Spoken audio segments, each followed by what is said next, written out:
and welcome. I am Joy, and I thank you so much for pressing play and spending some time out of your day with me.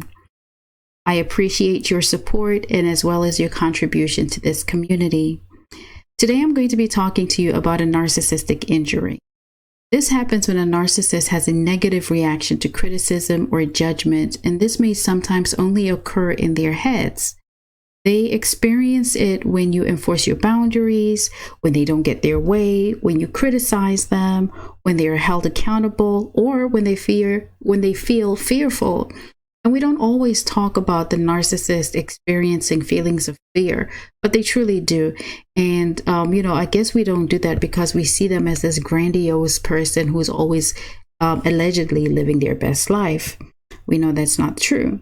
But they also experience an injury, for instance, when somebody else is getting the attention and it's not about them. Somebody else is being praised for their work and their contribution is not being acknowledged or recognized. That can be an injury. It also happens when they don't feel in control of a situation or an environment. Remember, at the core, narcissism is really about power and control. But there are many other examples of what can trigger a narcissistic injury, and some of them are so subtle. And answer the phone. You didn't look at them the way they wanted you to look at. It could be anything. So once they experience an injury, they lose control of their emotions, and any bit of restraint that they may have had flees, and their temper. They are like major toddlers in full meltdown mode. And this is because they have an emotional dysregulation. And a lot of the times they simply just become out of control. And what they do at this point is they need to punish the actual victim. But in the narcissist's eyes, the victim is actually the offender. It's kind of twisted. It's all backward. But what they're experiencing in this moment is really feelings of deep-seated shame and even pathological loneliness. Now, loneliness in a narcissist is not something that we may always put hand in hand, or, it's not talked about a lot. But I want you to consider that the narcissist is pathologically lonely. And this is because they have an emotional, or they have a trauma attachment, right? And so it forces them to disassociate from themselves. And they become delusional to how they're really feeling.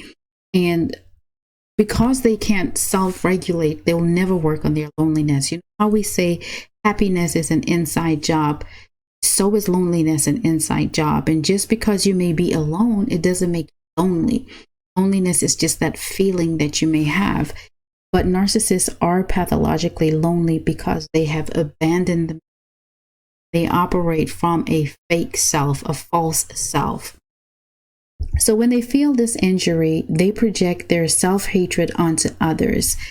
This injury actually threatens, like I said, it threatens their fake self, and they feel like they're being exposed. And so they become a wounded animal, and they retaliate with narcissistic rage. Now, the rage is simply to counteract the offender, and it goes back to them not being able to self-regulate, and it can be passive aggressive or just aggressive. So you may see that they may experience outbursts of anger. They may give you silent treatment. There will definitely be projection, gaslighting, ghosting, devaluation, discards. It's different strokes for different narcs. So it could be anything, just depending on what they plan on using in their arsenal. So you can list whatever you have experienced, but it's really a manipulation tactic. And so that's just, again, so that they can avoid that feeling of shame, inferiority. And the rage is to force you into submission. It's to force the victim into submission, into obedience, and to knock them off their pedestal. The narcissist doesn't want to feel like they're a loser or that they're less than, because they want you to believe that they are this person who is so magnificent and has everything together. But it's all fake. It's all false. And, a lot of times people say like, oh, well, the narcissist never really gets their karma, or I've never seen the narcissist, suffer. But here, let's talk about that for a moment. because of their, because of their inability to self-regulate their emotions, they're always going to come up the loser ways. So don't pay attention to how they're acting, what they're projecting, the false image that they are giving. We know that narcissists live in fantasy land. So of course they are going to manufacture some perfect tale so that you can feel some type of way. But at the end of the day, they always are the loser. Listen, they have strained family relationships because family gets tired of this behavior. Like if you're a child of a narcissist, ask yourself, what is my relationship like with my parent or my parents? You'll find that it's strained. And even those people that stick around and play to the narcissist tune, they're also tired of the narcissist. They just don't know how to leave or are not ready to leave yet. Or they're just as toxic. And so that's a bunch of people who abandon themselves, get together to make other people's lives misery. But at the end, they're still lonely, pathologically. That means they are obsessively lonely. So they are still the losers. So they have strained family relationships. A lot of their relationships end up in divorce when one spouse gets an awakening or they're just sick and tired. And that's how a lot of their relationships end in breakups. Yes, the narcissist does discard, but just because they discard does not mean that their victim accepts them back after a hover. The victim may truly issue the final discard, and they have breakups. People break up with the narcissist. People discard the narcissist, and so yeah, that's a loss. That's a loss because who has time to waste time? You're tired of being let down. You're sick and tired of being sick and tired. You're tired of the lies. You're tired of the disappointment, the manipulation, feeling violated and betrayed. So you leave and you close the door permanently on the narcissist. Now, a lot of people always ask, what is the best way that I can get revenge on the narcissist? I'm not here to encourage you to seek revenge, but if you want to come out on top, you have got to ignore Joker completely. That is the biggest injury that you can give to a narcissist, because remember, they want to be seen as. And so if you've denied them access to you, you don't get to see them. They don't get to see you. So that's always a big loss for the narcissist. And, again, they don't self-regulate, so they experience a pathological loneliness as well as isolation. They don't have any close or long relations because people get tired of them. That's why when we have the aging narcissist, they grasp for supply from younger people who are just like them, people who are out to use them also. So, you may have a high functioning narcissist who on the surface or externally is successful, but they're still lonely.